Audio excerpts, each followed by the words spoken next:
It is Tuesday, August 18th. Happy birthday to my pops. Lukey almost made it, man. He was one day away from sharing a birthday with his grandpa, but happy birthday to the old man.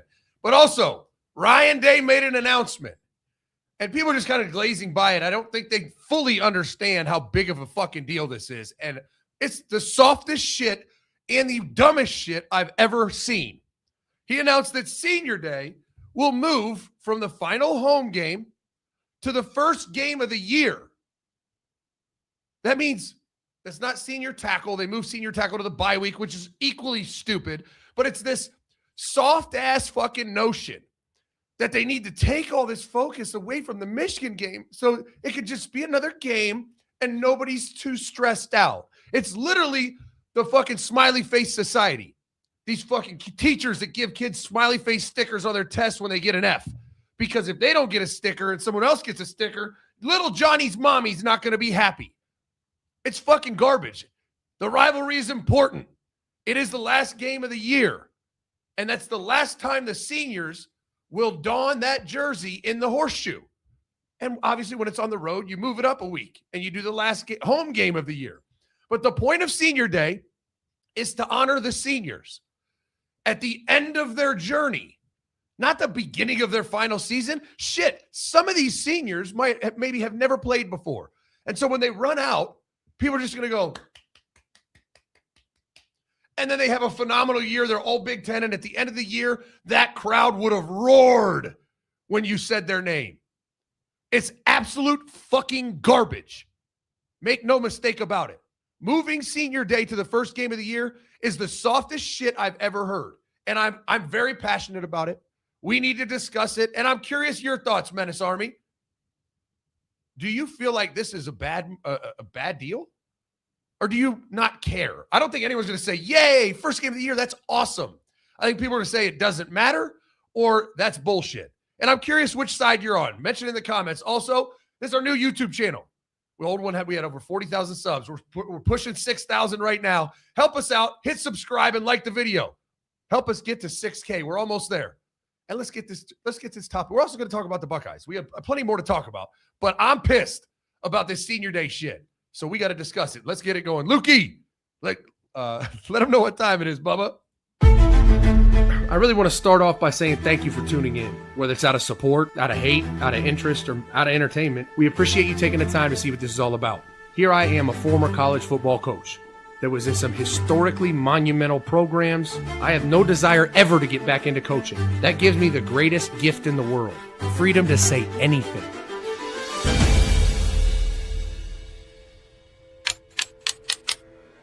It is. They need to level up. I think we have some freaks in Menace Army. I'm okay with that. Go watch the fucking film. But I appreciate you for riding with us, Menace Army. Menace out. Menace Army! Let's get to the show! Let's get to the show. Zach, I was not expecting such a strong response from you on the moving of Senior Day because I don't hate it. And why? I think it feels more like last first day of school type thing. And I kind of wondered, like, do the seniors get the attention they maybe deserve at the end of the year with the Michigan game kind of being there? And also, absolutely, it's the point of Senior Day is to bid them farewell, thank them for their service. Like, you can't do that when they still have games to play. Like, it's just idiotic, and it's all about the coaches. Like, the players having to run out on the field and give their mom flowers at the last home game of the year, it doesn't do anything to them. After that's done, their family goes and sits in their seats, and then they go play the game. This is all about the coaches. And it's... Got you. See, I took it a different way. I took it as like, like a lot of these seniors are not going to get a chance to play against Michigan because we have to win that game no matter what. How about we make Senior Day against Ball State and, Jim Johnny the Third can go out there and get a couple tackles, like Reed Stocksdale can go get a couple catches. So that was more how I kind of took it. And I think, and maybe I feel differently about it because, first of all, definitely not a football player. Second of all, You don't think it's just think about this, Chris? I'm going to try to change your opinion because I feel like you will. Okay. Think about Earl Little Jr. The first thing we're going to see him do in the horseshoe is jog out at senior day and be celebrated as a Buckeye and give his mom flowers. It's like he hasn't played one snap for the Buckeye. Yeah, you know what? For transfers, you got me there. Hands up. I've been got. Yeah, that one. Yeah, that one checks. I mean, that one is like the most absurd example, right? Like Earl Little Jr. is going to be celebrated as a Buckeye and thanked for his service before he's played a snap. It's like, wait, what? And then you can keep going down the path. Like, what about Brandon Inniss? Like, no one is shot in the ass about Brandon Innis's career. What if he just had a phenomenal offseason and he's going to be a great player this year? What if he's going to be like a KJ Hill type of player and have like a shitload of catches, shitload of production, and be that reliable, possession receiver? Like, if he becomes that, he deserves to be much more celebrated than he will be before the Ball State game. Well, my argument is if he becomes that, he will be celebrated if it's a fucking senior day or not. Like I don't know how much that really matters. The Earl Little Jr. one is I think valid reasoning. But I just keep going back to like all these seniors that go out there and like hug their parents or whatever. But then we just don't see them for the Michigan game. We just like don't ever see them. Like they hug their parents, they take their flowers, and they go over to the side. I mean, they're on the sideline the whole time. I mean, I agree, but now we're catering to the feelings of like some walk-on or bad player instead. Hey, walk-ons have been great sources for me for years. I will always cater to them. I think it's completely unfair to the player, and that's what I always side with the players. Like, who does this benefit? Well, it takes the pageantry out of pregame when the coaches are sitting there chomping at the bit, like nervous and anxious. Like the players, once you blow the whistle, they're fucking geeked to go. It doesn't matter if you have a little senior day flower ceremony for 10 minutes before the kickoff. Like once that's done, they're jumping around, they're getting themselves hopped up. Like this is all about the coaches. They're trying to normalize the week as if it's not abnormal. Like it was the rivalry week was one of the most sacred things in college football. And not just the game, not just what you guys all saw, not just senior day.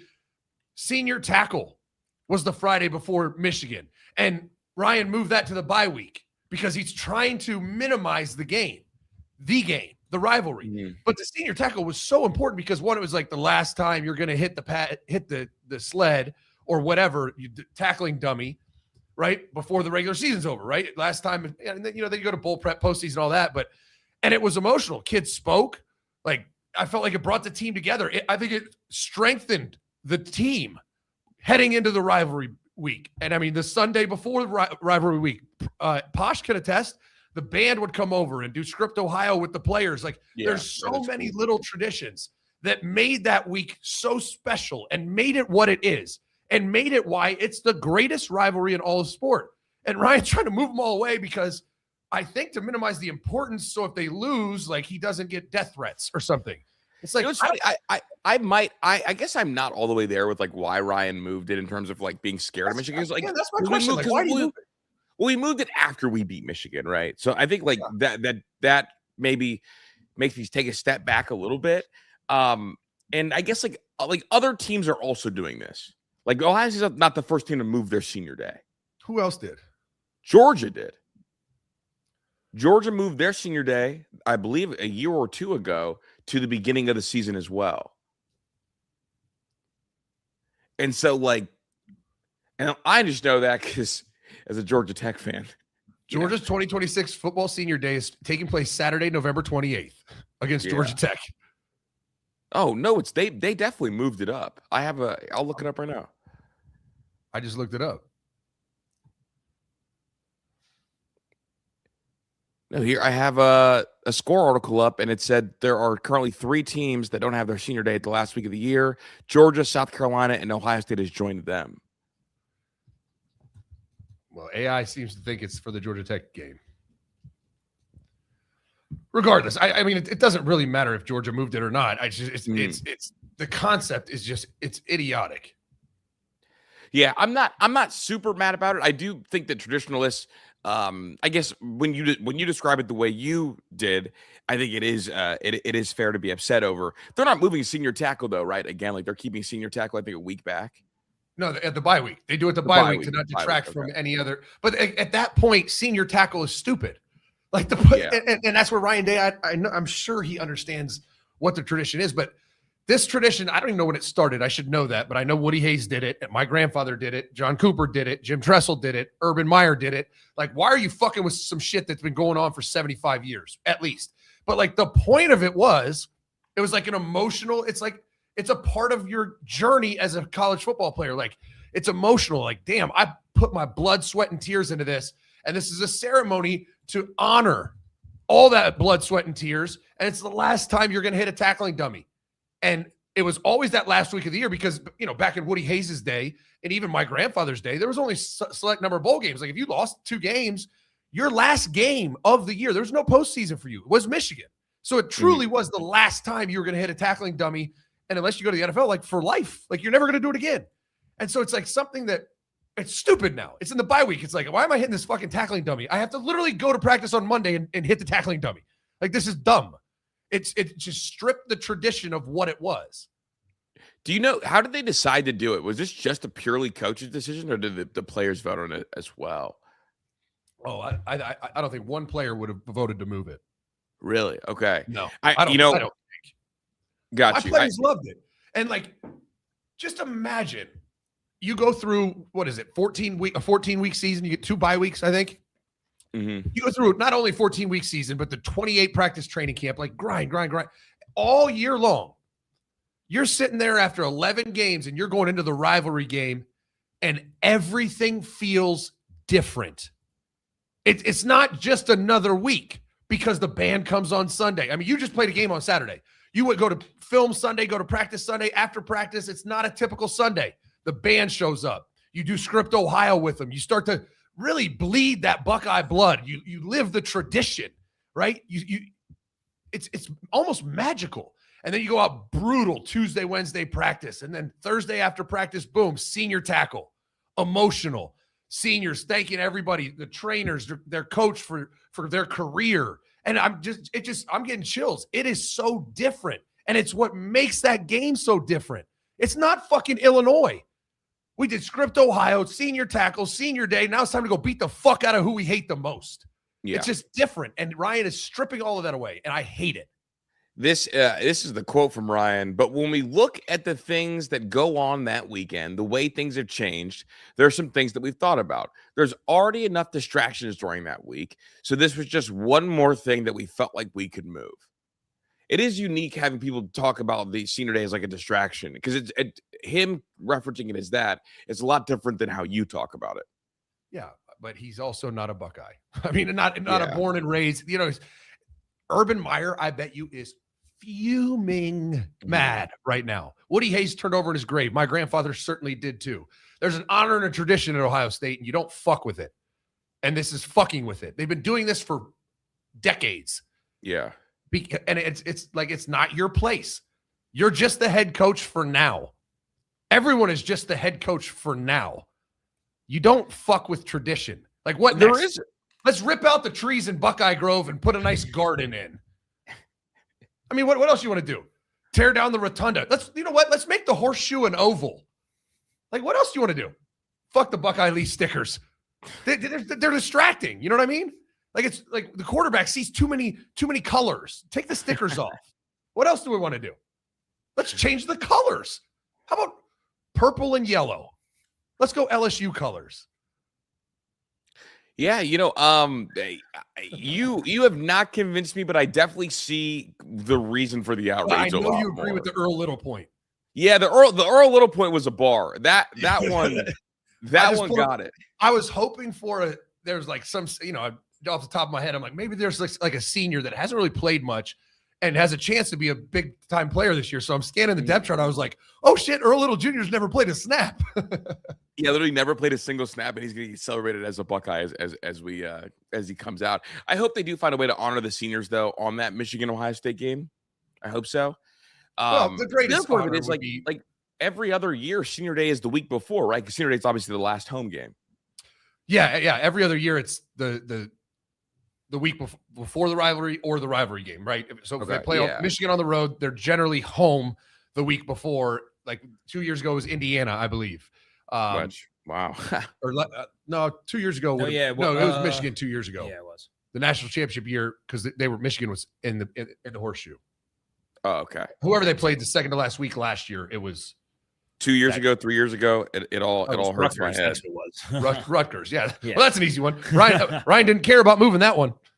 How many Buckeyes are on the staff right now? Laurinaitis? Well, Laurinaitis for sure. Laurinaitis Walton? Yep. Yeah, well, those got to be the two that voice they don't like it. Probably. I mean, I know Laurinaitis hated it. I know. Yeah, he feels like a traditionalist to me as well. Damn, they don't have the staff on the website. Oh, there we go. Got it. Yeah, I mean, so Tim Walton is, Laurinaitis is. Nope. Just those two, I think. I didn't realize Tabor Johnson was. I guess I did. We talked about it. Where did Tabor Johnson go? Wittenberg. So no. Oh, okay. But he's at least coach. He coached at Ohio State under Tressel for a while. Like outside the. I mean, you have other ones like Devin Jordan is on Barnett. staff. And CJ then Barnett, but he's like outside the nucleus. Schlegel. Yeah, Schlegel's a good one. Schlegel. I mean, Tim Hinton didn't go to Ohio State, but that's a Buckeye. I don't give a fuck. That's Tim Hinton. Tim Hinton is so Buckeye. He was a GA at Ohio State in the 86 and been a coach in the state. He was a high school coach in the state of Ohio forever. So he is a born and raised Buckeye. Quinn Temple went to Ohio State, obviously didn't play. CJ Barnett is another one. Yeah, that's the one that that's what I said.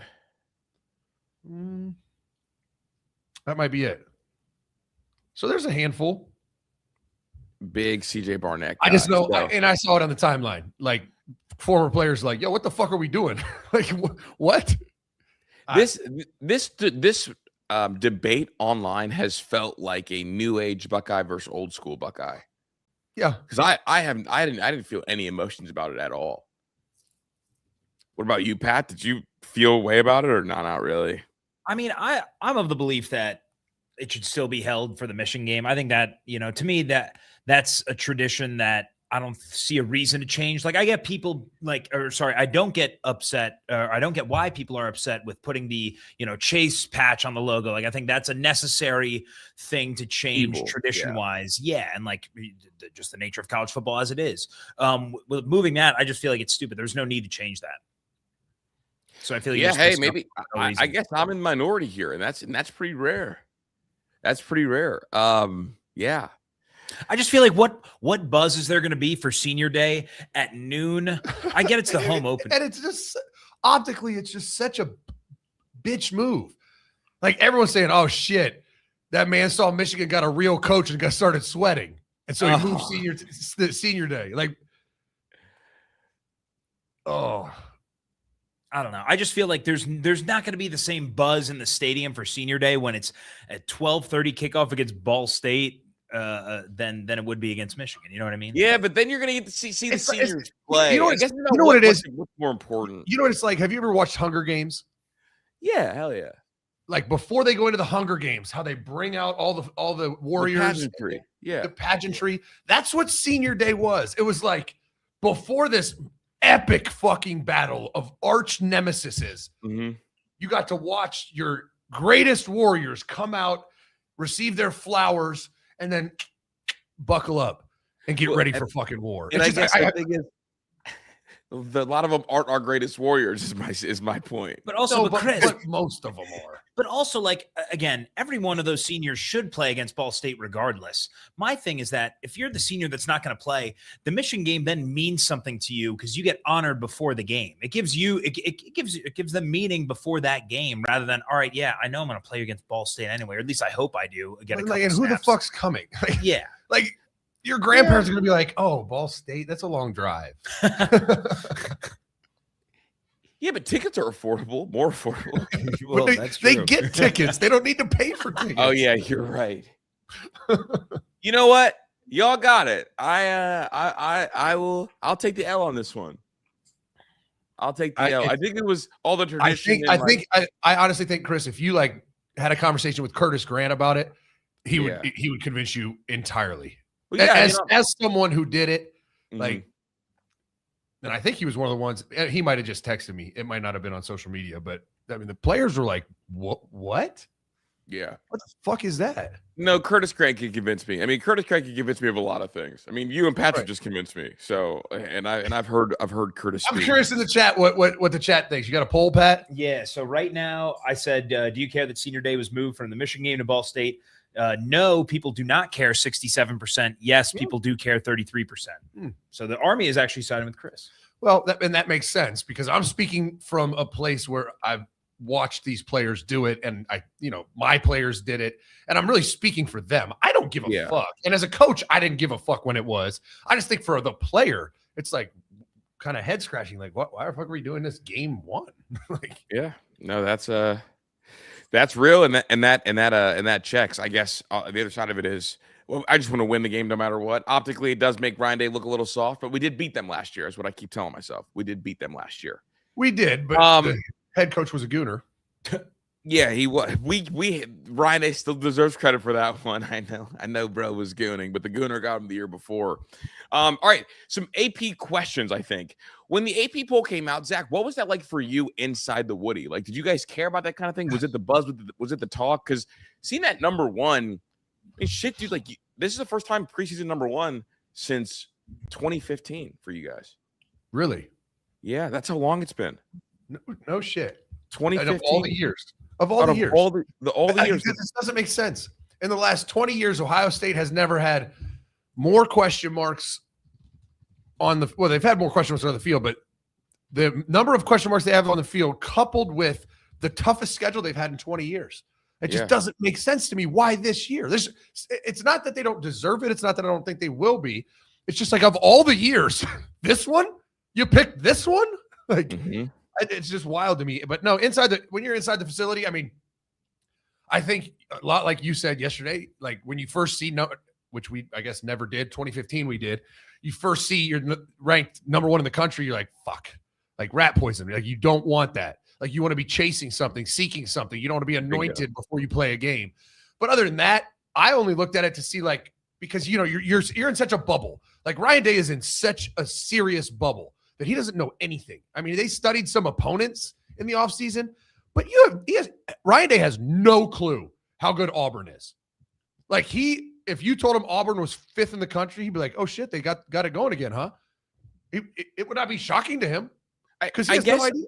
I guess like you hear coaches so much talk about like not wanting to be ranked that high because of like complacency. Yeah.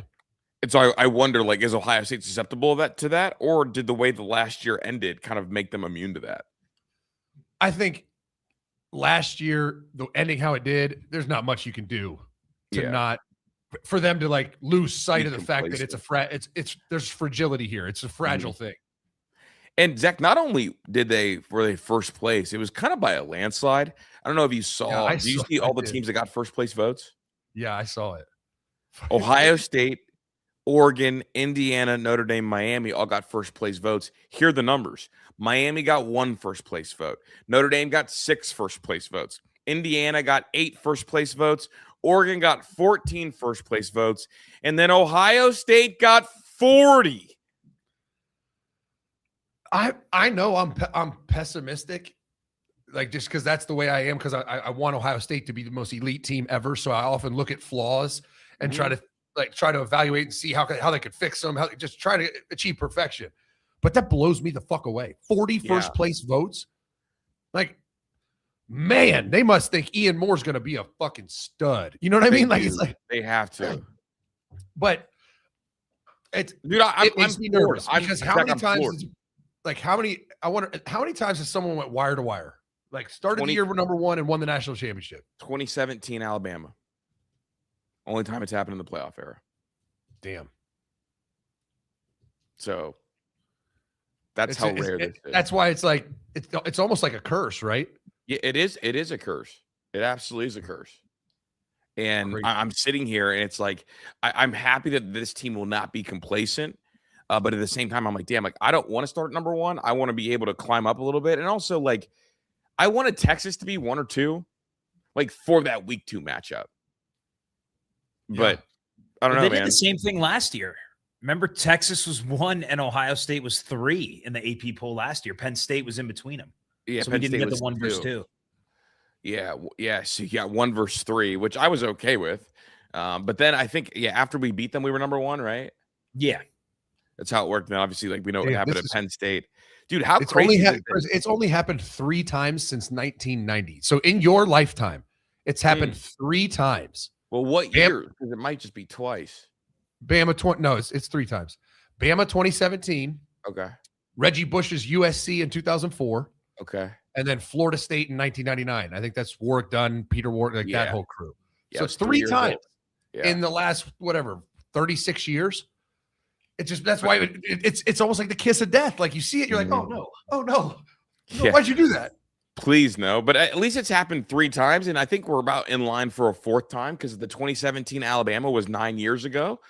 So we're kind of getting there. How shocked were you that Texas did not receive a single first place vote? I'm very shocked. I was stunned. I'm very shocked. And how about not one SEC team got a first place vote? Yeah. No, I thought they're the best conference in football. Not one AP writer. These AP writers are the ones that write the articles about how the SEC is supreme. Not one AP writer voted an SEC team number 1 in the country. What happened? I'm confused. You're the fuckers who have been spewing the garbage down our throats. Why didn't you vote them number 1 if it's such a supreme conference? And also, like, I wouldn't have even been mad if Georgia got a first place vote. No, right? I got it. Like you get annoyed with like the fucking Texas A&M or South Carolina get a first place vote, and it's like, okay, you guys are just doing way too fucking much. I would not have been mad at all if Georgia got a first place vote. No, Georgia, Texas, Bama are the 3. Or I mean, even if some writer was like just sold on Lane Kiffin and this transfer portal class and $40 million roster, and was like, no, I'm telling you, I think LSU is the best team in the country. You'd be like, I mean, you're kind of crazy for saying that without watching them play, but I'm not saying you're wrong. You might not be wrong. Honestly, like I love a madman vote like that. In fact, Georgia only got 6 second place votes. And there's 60 votes? Yeah, that's crazy. Like to not even like I again stunned by the voting. How are they 3rd then? That's what the point system's weird to me. Like you only got 6 second place votes and you're the 3rd. Well, I have the ballot in front of me. So do you want to know what the sweet spot is? The best starting position in the preseason rankings? I had AI run it. The best starting 5 is number 2 in the country. The more teams have won national championships preseason ranked number 2 in the country than any other spot on the list. Okay, so like in the last 3 years, here, Pat, that in the last 3 years, Ohio State was 2. Yeah, 2024 or 2025. Oh, 2024. Oh, you're right. 2025 they were 3. 24 they were 2. Yeah, and then Michigan in 23 started out 2 in the country. Penn State broke the trend. Yeah, they fucked it up. Last year was Penn State's year. Yeah. Well, here we go. The trend for number 1 is not good. Out of the last 4 teams to be preseason number 1 failed to make the semifinals, and 3 of the last 4 failed to make the playoffs. That's crazy. Texas last year didn't make the playoffs. Georgia in 2024, they were the team that they made the playoffs but didn't make the semifinals. Georgia in 23 didn't make the playoffs, and Bama in 22 didn't make the playoffs. Huh. And if you run through the previous number 1s, Texas was number 1 last year, didn't make the playoffs. Georgia was number 1 the year before. First round exit to Ohio State. Georgia the year before got beat by Bama in the SEC championship game and didn't make the playoffs. Wow. Bama in 22 didn't make the playoffs. Bama in 21 lost to Georgia. That was the JMO year. Was in the Natty. Yeah. Lost to Georgia in the Natty. So at least they made it. And then Clemson in 2020 lost in the playoffs. Lost to Ohio State. Yeah. Did you? I do want to say I am proud of the AP voters. Clemson is not in the top 25. I'm so glad. Dude, when I saw that, and I noticed it quick, I was like, oh shit, they're finally in. And I bet Dabo is so victim mentality salty right now. Like, oh, gee, golly shucks, we're just not a very good football team, I guess. We're just going to have to find out. Oh, wait, did I end up putting a call sheet prediction on them not being ranked? Did you? Oh, wait. Did we do that on the show? I have not checked my account in a minute. Wait, I'm Yay! Sure you did, right? Yay! Dude, what were the odds on that? I remember that being pretty good, right? Yeah, dude. No, wait, Chris, it was them not to be in the top 10. Yeah, dude. No, that's good, dude. We came up a little bit. The portfolio's in great shape right now. We recovered after we lost a ton. It was them to not be in the top 10, if I remember correctly. Yeah, dude. Yeah, that's awesome. That's a come up. Look at us, man. Look at us. So now a couple of the big ones. So I have, oh yeah, dude, I have a Notre Dame one to them to finish the year undefeated. Just the regular season? Yeah, regular season. It's up huge right now. I put $30 in to win 280, bro, and they're already giving me a cash out option. Hell yeah. We're climbing, dude. All right, let's get a commercial. We got some big news. Texas had an injury. We're going to talk about it after the break. Big injury. I mean, a very impactful injury, potentially. Huge for the Buckeyes, considering who that week 2 opponent is. SEC. We'll be right back after this. Are you sick of paying all these damn subscriptions just to watch a movie, just to watch a show, or God help us, just to watch a game? Get rid of them all. All you got to do is go to menacesports.com, go to our shop, because we got 2 different boxes, and you get everything for free. You can cancel Netflix, Paramount Plus. What the hell is a Peacock? Cancel it all. Bye-bye, Netflix. Once you buy the box, you get it all for free. Every show, every game, every movie ever made. We just watched Toy Story 5 on it this weekend. It's incredible. And we have 2 different versions. The P6 Mini is portable. It's small. It's easy to hide behind a TV. It hangs off the back of mine. You can't even see it. It's incredible. And if you are a traveler, it's so easy to travel with. I have one in my Escalade, and my kids can watch whatever they want. And the other one is the creme de la creme, the K3. It is the Cadillac Escalade of SUVs. It's got DVR capabilities. It is faster. It is truly incredible. Both get every game and every movie. So it's not like one gets something the other doesn't. The K3 is just a little more souped up. It's got more trinkets. Head over to menacesports.com right now. Go to our shop and order you a K3 or a P6 Mini. You won't regret it. They are gangster, to say the least. Everyone that has been apprehensive that emails me and I sell them on it and convince it, they always email me back like, dude, I'm so glad I got this. They're fucking the best. Dude, so one of the markets that I have, Zach, that is actually ridiculous is I got Bo Jackson Heisman at under 1%. And the only reason is if he goes off during the Texas game, I'll pull it to cash out. Yeah, that's the week 2, see it spike and get out of it. But I got it at under 1%, and it was $8 to win 800. Damn. So we just need like 150 yard game against Texas, and we're golden. That's why I wouldn't budge, dude. I said 2 tutties too. You need the touchdowns. Dude, I'm saying you could see it, right, Zach? A go crazy off. Oh no, that's absolutely brilliant. If he goes off against Texas, I mean, it's not brilliant to hold it all year and expect him to win the Heisman. It's brilliant to just let him get that Texas spike and then cash the fuck out. That's what I want to do with Lincoln too, because they open with Ole Miss, no defense there for Louisville's offense to go crazy. I think Lincoln can have a day.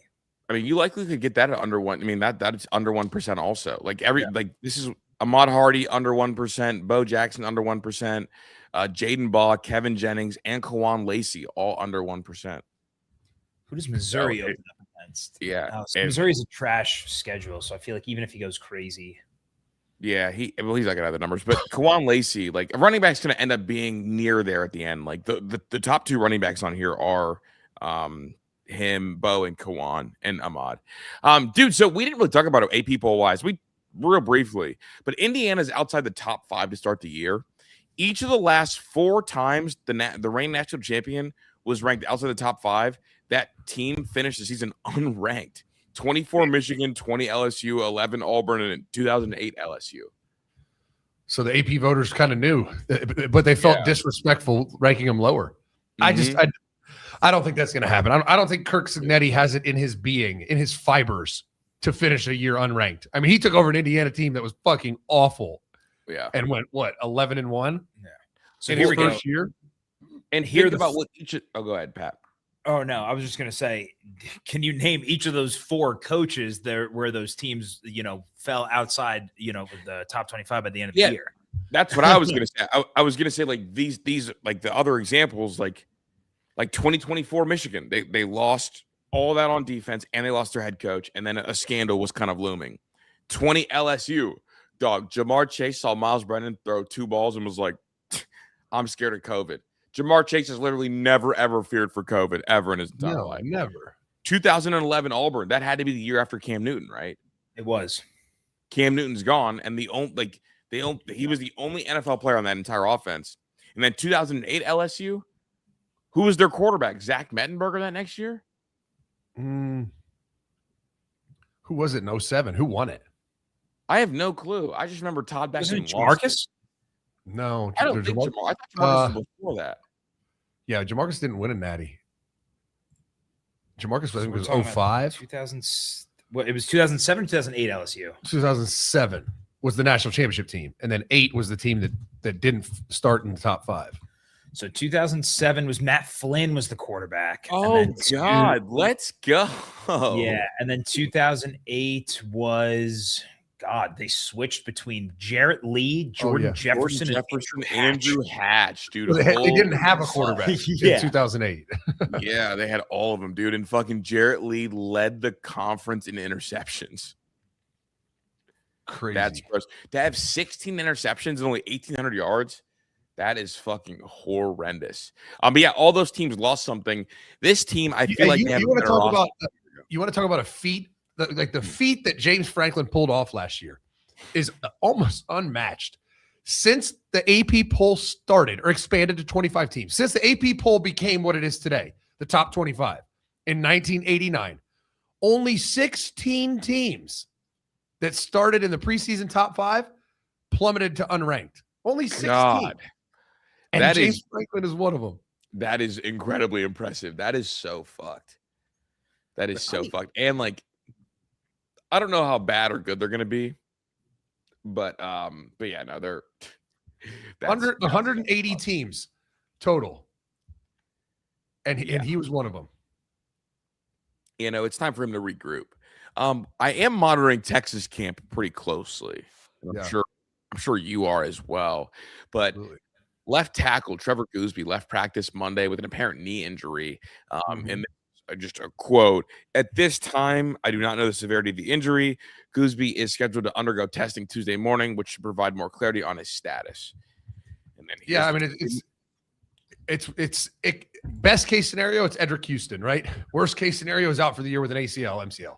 Like it's you leave practice with a knee injury, you're at least, I mean, it was serious enough to leave practice, right? Mm-hmm. So it's best case scenario, it's a minor knee injury, which is going to linger. Like it's going to be problematic at least you would imagine through the Ohio State game. Maybe not all year if he does a great job with rehab and doesn't get re-injured.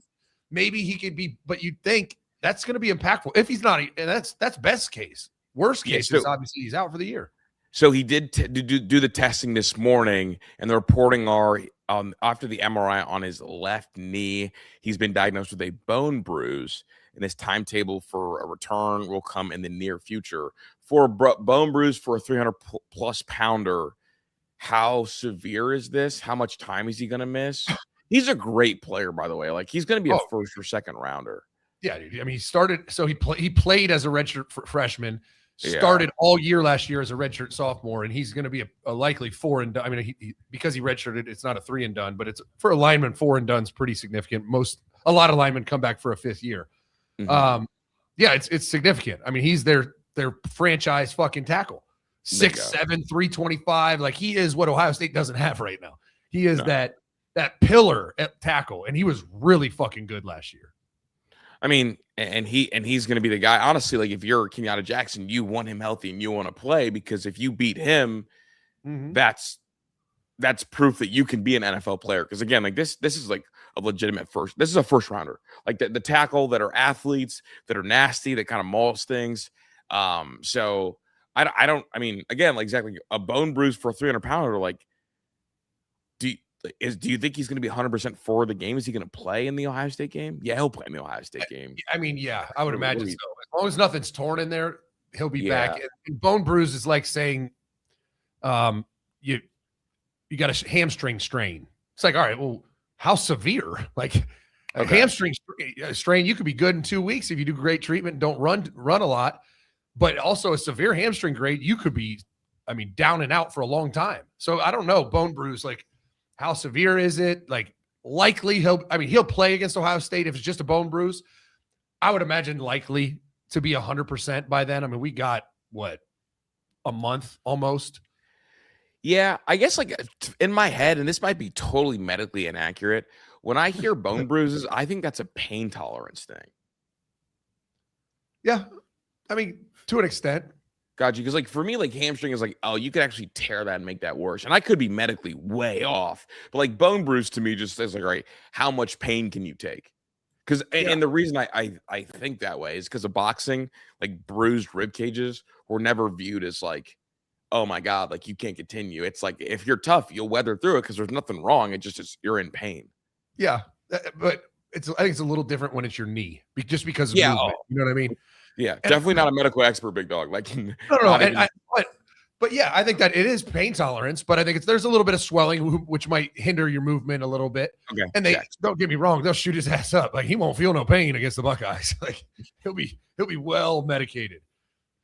That shit is actually nuts, dude. Like whatever they gave Justin Fields in the tent for that fucking Clemson game, because I legitimately, like to this day, I still think he cracked at least 2 ribs. Yeah, could have. Like just the way it looked. So no, that'd be a weeks, huge blow. 4 to 8 weeks for recovery for a mild bone bruise in the knee. So that does not help be 100%. Yeah, and we're this Saturday will be 3 weeks away from the Texas game. By the way, 2 weeks away from the home opening weekend. Fuck, it's right here. It's here. I can taste it. So I don't think he's going to be 100%, but no, I don't think he's going to be 100%. Cool. Random question. Like, so when you guys on college football Saturdays for big games, do you do like a go-to food out of curiosity? At my house? Yeah. We don't do stuff consistently. And I'm in a new house now. I got to get my setup back. All I have is my Blackstone working. I don't have a smoker or anything. But we do, it depends on what time of year. Early September. We'll do anything from pizza and wings to something more summery. But you get into like you could get into like spooky season, Halloween, buddy. That's when you're getting chili, smoked ribs, brisket. Like chili's my God, go-to once it gets cold out. Yeah, dude, homemade chili. I have the most fire chili recipe ever. Well, and I'm asking because like Ohio State has the big game week 2 this year. Do you do the food for week 1 or do you save like the full presentation for week 2? Because week 2 is the banger. Week 1's kind of iffy. Well, yeah, but week 1 is so loaded this year. Like not the Buckeyes, obviously. Is week 1 loaded or am I drunk? No, dude, that's the whole weekend, right? Labor Day weekend. We get games Friday night, Saturday, Sunday, Monday. Oh, like so there's so many games. I think you meant like loaded like matchup wise. But the thing, and this is what I love about college football. Week 1, who gives a fuck? Like there's going to be an upset. Like Louisville, Ole Miss. What? Like, that's fun. That's probably not a great game, but I'm so dialed in for that. No, guys, that's definitely my wheelhouse. I'm trying to think about like, here we go. I don't have a huge grouping of friends that are college football fans, so like I can't pitch to them Ole Miss versus Louisville. I can't now. Will Chris Joe enjoy that game? Absolutely. So I'm deciding how we want to blow our load this year, Wow. So there's only 3 games featuring AP top 25 teams with a spread of single digits. Oh, what are the 3? So 3 games. There's only one on Saturday, and that's the Clemson LSU nightcap. Mm-hmm. Then on Sunday, you have Louisville Ole Miss. Okay. And then the only other one is the Monday game, SMU Florida State. Yeah. So week 1's kind of weird. It's weird, but again, we see it every year, right? There's going to be some team that's not appropriately ranked, have a scare, or get upset. Well, I guess like the fucked up thing for me is like I don't want Clemson to be that team. I fucking hate Clemson. Like I don't want to root for you, as the underdog. Absolutely not. I'm a big LSU guy. In fact, I'm actively rooting against. Could be decent, I know it's just because college football is coming back. Like Miami, Stanford, I'm watching that. Yeah. And I know Stanford sucks, but I'm watching that. Fresno USC is the nightcap on Friday. Absolutely. Fresno could score 30 plus on that defense. No, they couldn't, bro. I guess maybe the bigger issue is I'm expecting a lot from my deep cut teams this year. Can't believe I'm considering even USC a fucking deep cut team, but no one believes in them. I do. Yeah, USC is like, go ahead. No, I was just saying the Saturday slate kind of sucks. Yeah. Like So I'm saying, are we You're saving the one big game. meal for week 2? Yeah, but week 2, I'm definitely cooking some kind of beef. Okay. The Longhorns, I'm cooking a cow. I'm cooking we're doing Longhorn everything. Make sure you gut it first. Absolutely. I'm gonna kill it myself. That's so fucking scary. That shit's. But like, I think Sunday's the day though. Like, What's on you get Sunday? Week 1. Yeah, Yeah. you get Notre Dame, Wisconsin, and Ole Miss, Louisville. And Okay, Washington State, Washington, a banger rivalry game. Oh my God! Wait, is this their home and home this year? What if Luke Fickle no, upsets that's Notre Dame? What? What if Luke Fickle upsets Notre Dame? Dog, your brother would have to fucking never show up to this show again. That That would be a bad deal. Let's get a commercial break though. sounds like a plan. What we got coming up on the show?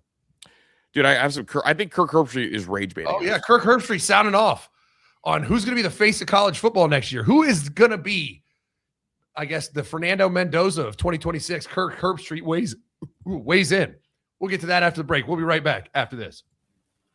You guys have been listening to me forever about it, and it's a biohack is what it is. I'm talking about peptides. And if you aren't sold on trying them yet, I don't know what else to tell you.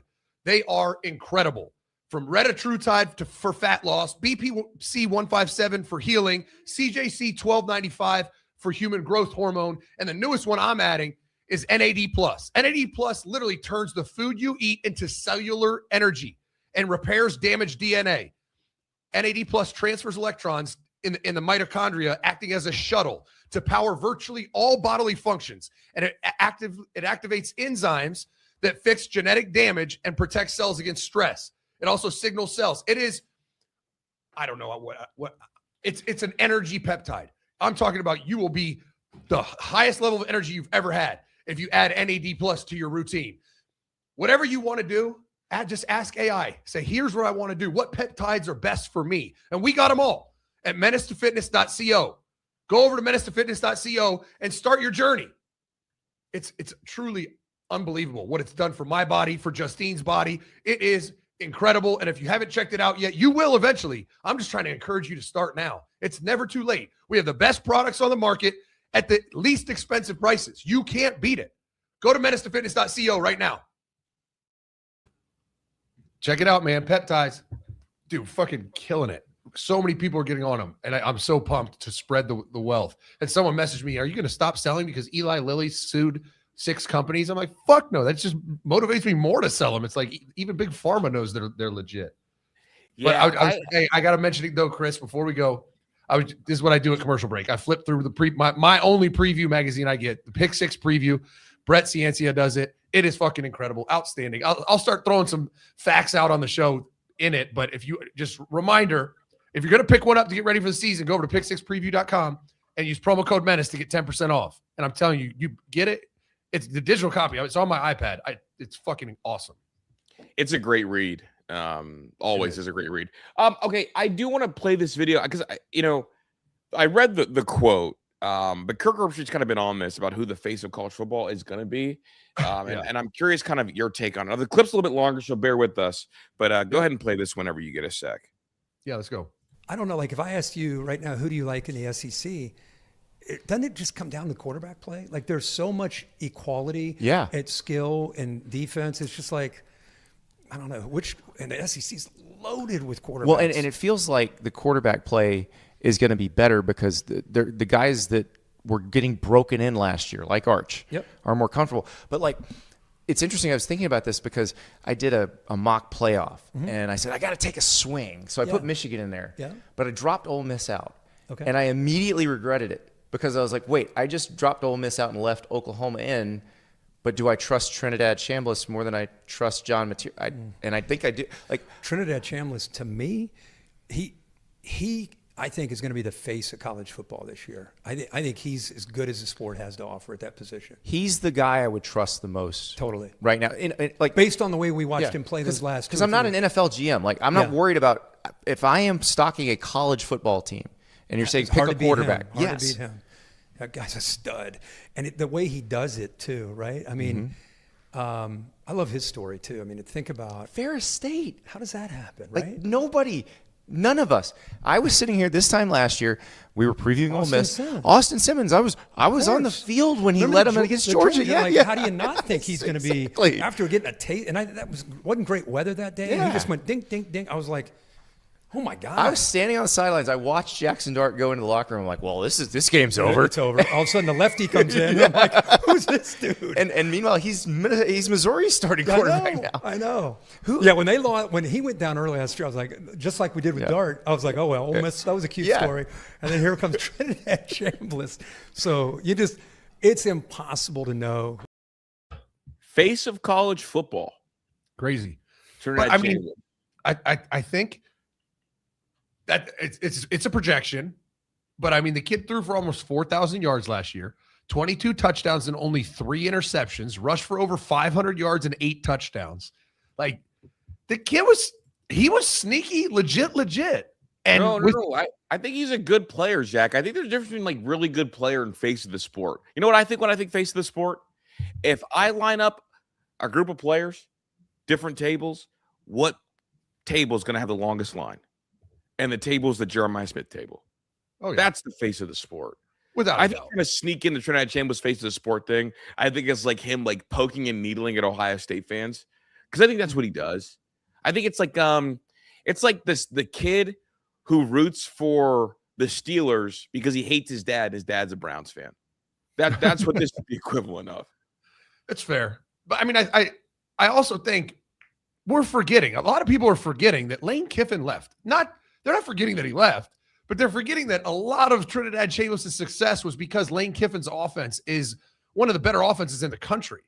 And they bring in, there's a name that no one knows right now except for diehard Ole Miss fans, that really a lot of these lies that are being told hinge on his performance. And that is John David Baker. Who's that? No one knows. He's the OC that's going to run this offense at Ole Miss. All this Ole Miss getting ranked 10 or whatever they were ranked. Ole Miss is, going to be good. They're going to beat Clemson. They're going to beat Louisville. I mean, Trinidad Chambliss is going to be the face of college football. Like, some coordinator from East Carolina came in, and it all hinges on him. Otherwise, what's Joe Judge for them?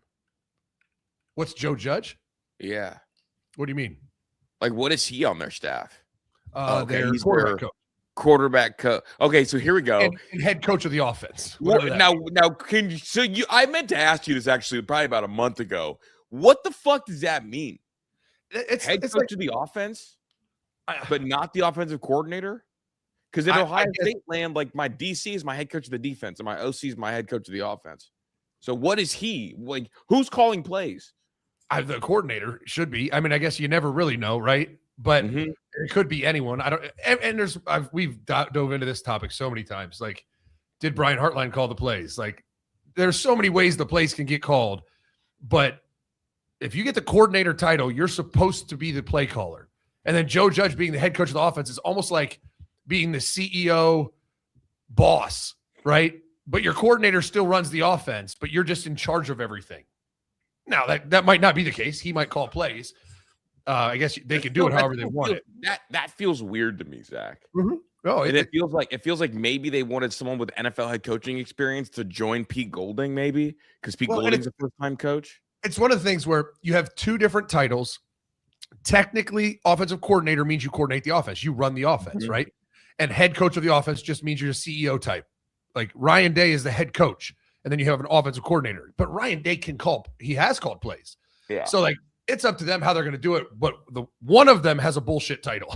Like, either you're the head coach of the offense, you're the leader, but you're not running the show, or you're the offensive coordinator, but you're not calling the plays. One of them got a bullshit title to get paid more. I guess so. And it's funny because I'd wonder if I was Pete Golding, if Joe Judge was like the safety net in case things don't work out for me. Like, I don't know if you know, Joe Judge has won 5 championships. 2 in college, 3 in the NFL as an assistant. The 2 staffs he worked for, the Saban staff and then the Belichick staff right afterwards, was the head coach of the Giants. Like, Pete Golding's a coach that we don't really know if he's an adult in the room yet. We don't know anything about him. I feel like Joe Judge is there just in case Pete Golding can't handle this. Then all of a sudden we're just going to kick him out and see what Joe Judge has. Because Joe Judge has a resume of someone who should be a head coach in college, probably. Yeah. And we don't know what Pete Golding is. We know his defense has never really scared anybody. I feel like Joe Judge is there as an asset to Pete Golding because he has all this extensive experience and he's there to be like his ally that can help him on his head coaching journey and also manage the offense because Pete Golding is a defensive guy.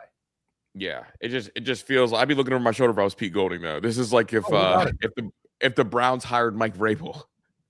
Right.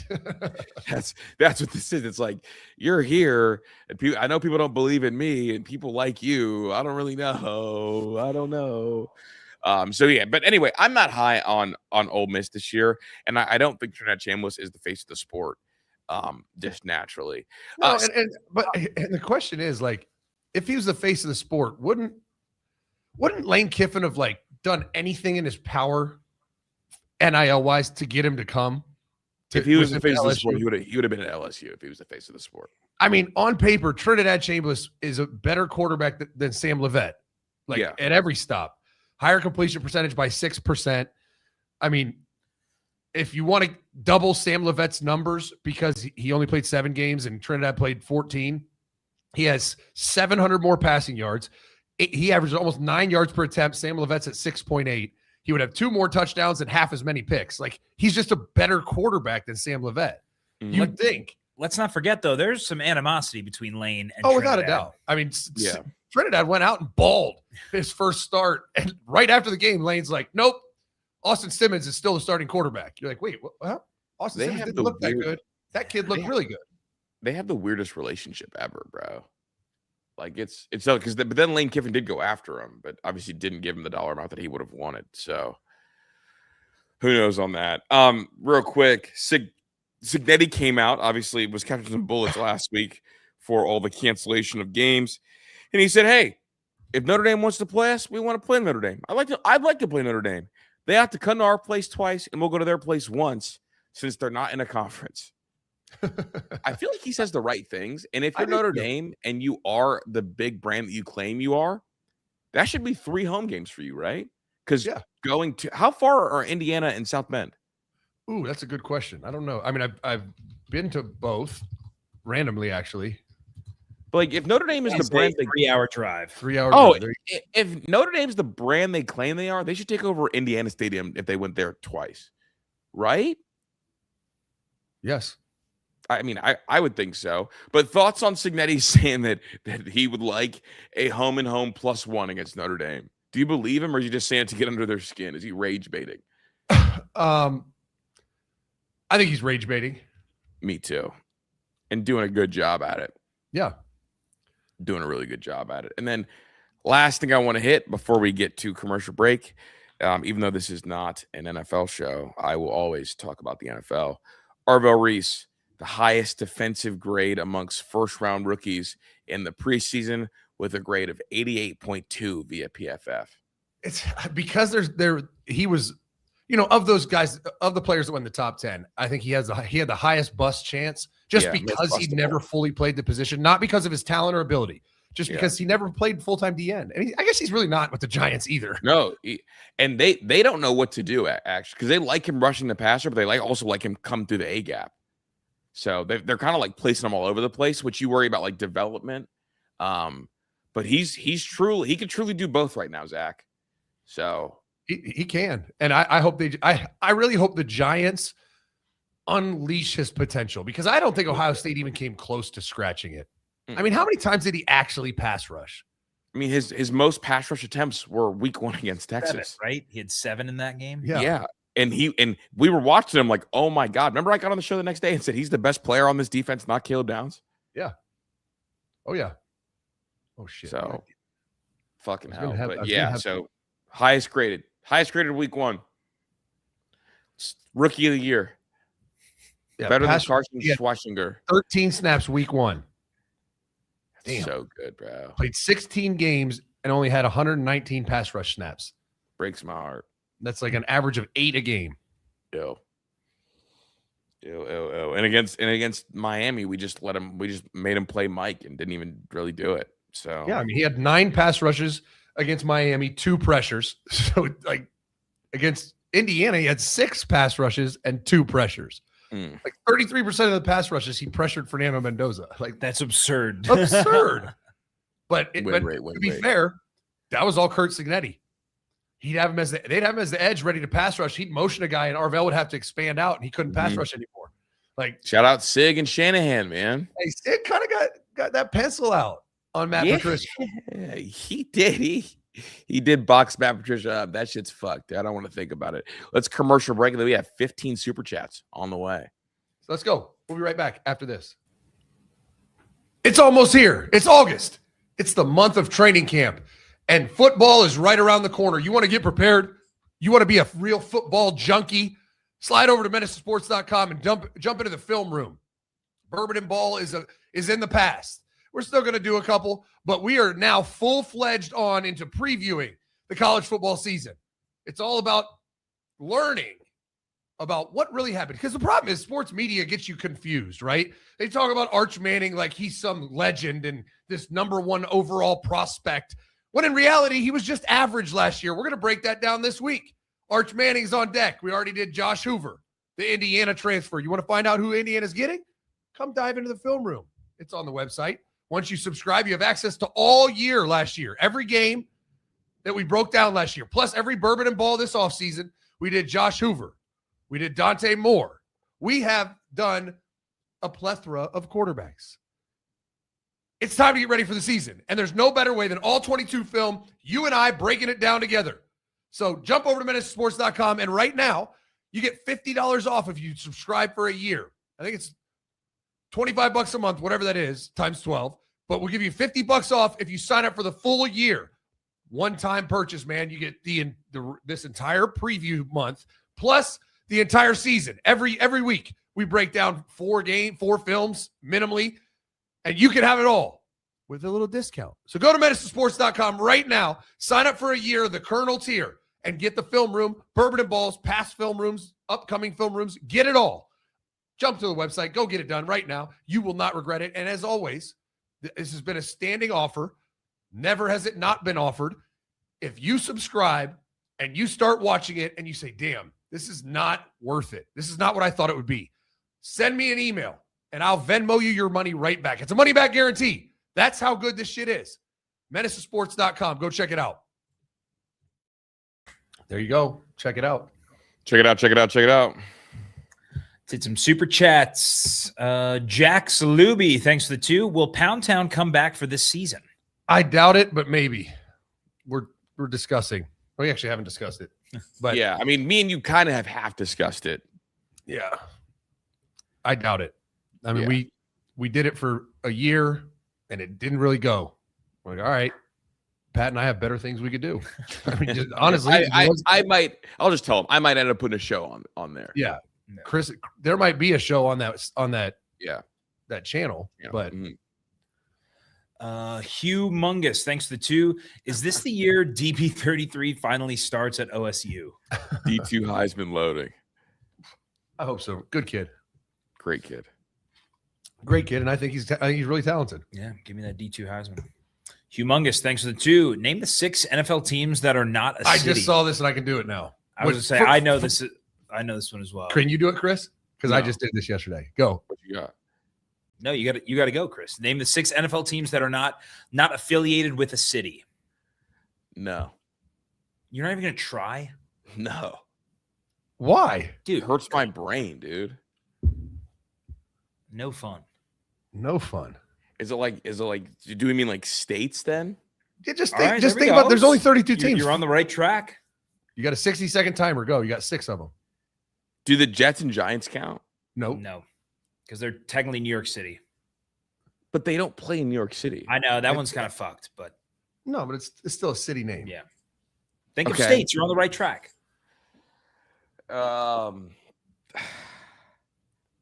I don't know, guys. It's the end of the show. You can't do worse than the Barstool guy. Yeah. You can't come up with one? Dude. No. Think regions. Regions is another one. Arizona Cardinals. There, Boom. I gave you one. New England Patriots. There you go, There's two. That's all I got. Think Nashville.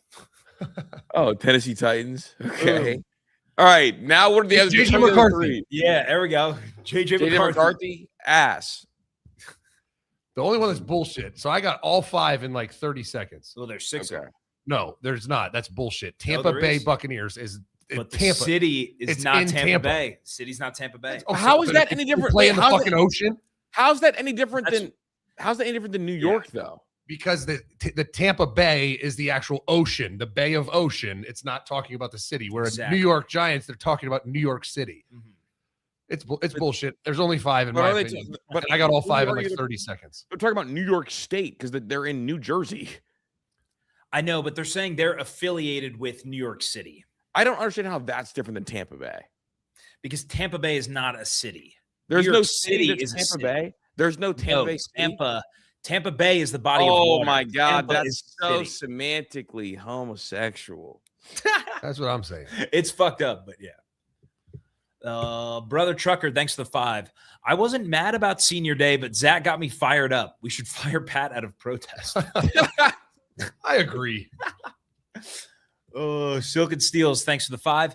The players signed off on this decision immediately when Day brought it to them. Ultimately, it's their call. That's fine. I'm They curious also what have the never new- done it.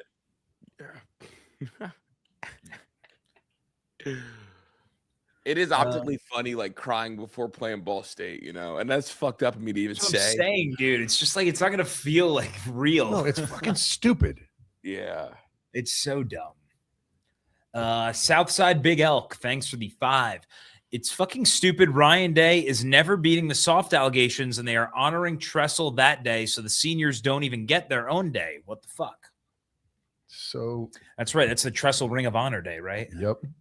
Hey, I got Big Elk minus 180 in a fight against the actual Elks. I like it. Yeah. Yeah. I'll minus put money- minus Is it a little minus juice? 180. It's a little juice, but I'll put money on it. Big Elk parlayed with Ohio State beating Texas. Humongous, thanks for the 2. Love this. Firing day before a game is played. No, we're firing Pat. They're firing Pat. Chewy Jensen, thanks for the 5. I'm still holding out hope we get the W, but them putting Ohio State number 1 makes me feel uneasy. It is so Texas can have a top 5 win for their resume. That's no, not a top 5 win. They could have put them. I was gonna say. They want to be able to say Texas beat the number 1 team in the country. Yeah. We're about to beat the shit out of them. Man, I hope so. But then it's like if it's a lose-lose situation, right? Because if Texas loses, then it's like, well, Yeah. they had to play the number 1 team in the country. So Do you remember what Heather Dinich said last year after we beat Texas? What? Well, Texas should have been number 1. It should have been LSU or Penn State. Oh, Right. yeah. Yeah, fucking clown. Oh. Dude, LSU, she said, this is Brian Kelly's best team ever. And they got Nussmeier at quarterback. That's the real number 1 team in the country. Not Ohio State, not Texas. And how'd that pan out? Both coaches got fired. Literally. And people was like, it's the Chris Drew curse. It's the Heather Dinich kiss of fucking death, yo. Yeah. And she, you know who she said Four-headed that? death. Her number 1 team this year by a wide margin, Texas. Good. So you got to feel good if you're Ohio State. Got to feel great. Yeah. Ooh, I don't know this one. Humongous, thanks to 2. NFL logos face forward or right, except one. Raiders. Ooh. No, it faces forward. Forward, like what is? Like looking. Oh, like if looking you're- at you. Gotcha, yeah, gotcha, gotcha. Forward or Oh. to the right. It's gonna be something weird, like the Ravens or Dolphins. Like the Dolphins going the other way. No, they're not.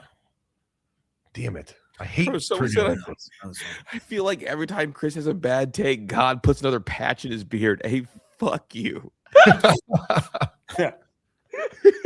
Up. I'm looking it up. This shit bothers me. Says the Panthers. The Raven. What is it? The Panthers? Nope.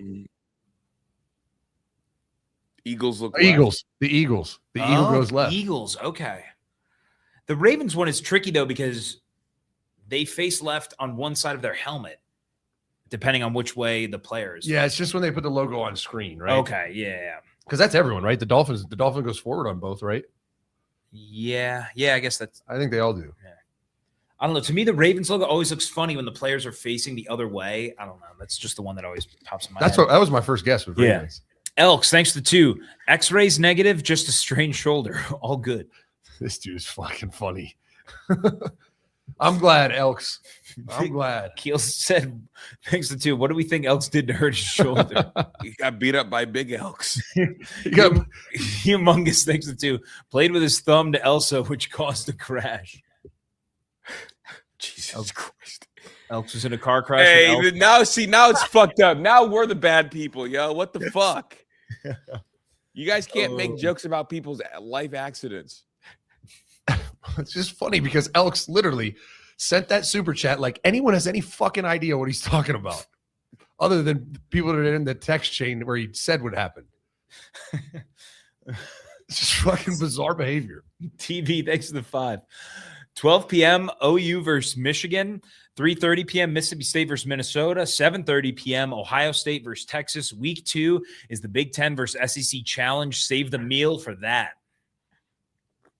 That's going to be a good one. Yo, the chat is frying me today, bro. What are they saying? They're just being so ridiculous, dude. This shit's so funny, bro. I said Chris Peru is not in Africa. They're about to ask me to name 3. All right, wait. I'm going to skip to this one. VA Buckeye, thanks to 2. Chris, name 3 countries in Africa. I am not doing tricks for you guys. Chris, like South Africa? Okay. There we go. Wait. Madagascar's in Africa too, right? Yes, it is. That's a fun one. Shout out. Does anybody live there? And then Egypt, I guess. Boom. Easy. Kenya. Mexico. All right. Mexico. Lost him. VA said, thanks to 2. This chat is normally toxic, but today, sheesh. Dude, it's been crazy today, bro. Like, I think Johnny Olden got bullied. Oh, really? Oh, Wakanda is in Africa. Yeah. Is Wakanda a real country? No. I was going to say. It is. You guys, it's only discoverable by black people, though. It's like it's invisible on the map from white people. It's like Hogwarts is only visible to wizards. It's literally. Hey, my guy Ant lived in Kenya, bro. That's a real. Yeah, I dude, want to go to Africa so bad. I want to go to Africa so bad. Let's go. Dude, in South Africa, they're British. I know. Sorry. Honestly, we need to take the country back. Sorry. Oh, my God. Keel, thanks to 2. Sorry to hear that Elks is the other driver. Okay. Oh, VA Buckeye, thanks to 2. Zach and Chris, tell me why I should care about UVA. I mean, I think that Mike Elliott's got something cooking there. Mm-hmm. His quarterback's gone. Chad Morris's kid, Chandler Morris, was fun to watch. I mean, Virginia was finally decent at football for once, and they got something going there. I don't know what that means. Like, I haven't studied it. I don't know if their NIL funds are up. I don't know what they did. I didn't pay attention to what they did this offseason. But man, I caught him early last year, and Chandler Morris put on a show. I found out it was Chad Morris's kid. I like Mike Elliott. I've spent time with him, so I'm gonna. There's only shitty games on. Virginia is one of my highlighted ones. Like if it's we get to 3:30 and there's not one good game on, but Virginia's playing fucking whoever, Syracuse, I'm cutting that game on. Virginia, 5th best odds to win the ACC. Plus 2,000. When could you have ever said that? 5 years ago, they'd have been last. Yeah. Better than Georgia Tech. Better than Georgia Tech. How about that? Okay, we got to relax. Super separate side note: they started the first drawing for the Akron season ticket things at House 330 yesterday, and I didn't go because I was at practice, and I haven't heard from anybody, so I'm kind of upset. Oh, they announced the winner? No, they picked finalists, but I don't think they released who the finalists are. But it was at LeBron's restaurant. Okay. And you didn't. So that means you probably didn't get picked. No, we don't know. They're probably keeping it hush hush. Oh, I'm holding out hope. But it was also, they framed it as it's a networking meeting. You can come meet the University of Akron coaches. Oh, Rod Favre, a member for 5 months. Carolina Panthers, Tennessee Titans, Minnesota Vikings, Arizona Cardinals, New England Patriots, Washington Commanders. DC is a district, not a city. I thought Tampa Bay was the sixth one. I was with Zach on that. I think DC doesn't. I forgot count about for Washington. That. Yeah. Yeah, DC is not. That's not a. Yeah, that is true. It's not a city. District, not a city. That I mean, a bunch of fucking technicalities. Yeah. I mean, Washington is. That makes more sense. I mean, I guess it's similar to Tampa Bay. Yeah, they're like, both what do you mean? technicalities. I know it's a district, but like it looks just like a city. What the fuck are we talking about? Yeah. Oh, what didn't the because the Rays are the Tampa or are they still Tampa Bay? Yeah, I think so. Yeah, Tampa Bay Rays. Fuck the Tampa Bay Rays. No, Lightning is Tampa Bay Lightning. Yeah, I thought one of those teams switched to just. Oh no, Tampa Bay switched from the Devil Rays to the Rays. That's what I'm thinking of. Rose, thanks to the 2. Sark's a choker. Arch is terrible. No way we lose. Rose gets it. We got him. I think there's a way we lose, but I agree with all the other things you said. Mm-hmm. Burgers on the menu week 2. Yeah. Menace Midget, thanks to Elks crash seeing Minnie Mouse on the sidewalk. You know what? I don't even feel bad because once upon a time, I think Elks was the main peddler of me liking a cartoon character, right? Who? Which cartoon character? Do you remember who it was, Zach? Oh, Lola Bunny. Yeah, Lola Bunny. Lola Bunny. All right. If we're keeping or killing Lola Bunny or Minnie Mouse, we're keeping Lola Bunny 10 out of 10. See, it's always been Pat the entire time. What? Oh, you mean fine shit Lola? Yeah, come on. We can all agree with that. I feel like Pat and Elks would be really good friends. Have you ever whacked it to a cartoon? I don't believe so. No, never once. You don't believe so? I'm pretty sure you would remember like a cartoon wank. You know, I don't know, man. Some of those ones that pop up on Twitter sometimes, if your algorithm's in a dark place, it'll be like, "Hey, son, this is incredible." Yeah, it'd be like The Incredibles. You get some angles and camera shots that you've never seen before. Yeah. EA Buckeye, thanks to 2. What country in Africa, Zach? What country do I want to go to? I don't know. I don't know much about Africa. I mean, I know several countries there, but I don't know which ones will be the best to visit. Love Junderscore, thanks to the 2. Weekly bets are back. We did well last year. Let's get it. Oh yeah, the lock, the Thursday lock, weekly locks. Yeah. Wait a second. Was it Jessica Rabbit or was it Lola Bunny? It was definitely Lola Bunny. Okay. Because then that Halloween, I went as Bugs Bunny and Justine went as Lola. Oh, because you gave me the idea, and I was like, "That's a fire couples." That's right. Deal. That's right. Menace to Sports, thanks to the 5. Hey, give me some baby girl name ideas. Thanks. Christina. LeBronette. Oh my god. I like Christina. I love my daughter's names, Quinn and Liliana. Jeremiah, maybe. Both of their middle names I like a lot too, Olivia and Grace. My prom date was Olivia back in the day. Nice. Ooh, you could put a spin on like Jeremiah, so it's like Maya for a girl's name. Oh my god, call her Maya. Yeah, but her name is actually Jeremiah. Yeah, right? That could work. Yeah, that's Chris's firstborn daughters. That's a great idea. That's actually incredible. Olivia is the number 1 name in girls for girls right now. Let me think about for you, Ben. There's a girl on Quinn's volleyball team that they call Soph. Her name's Sophie. I like that name, or Sophia. I like Maya, short for Jeremiah. The chat is so funny today, Zach. Zach, what you can see the chat today, bro? They are being hilarious. Yeah. Someone said, Pat, that's some black ass shit. It's my guy Ant, bro. Sage, Paige.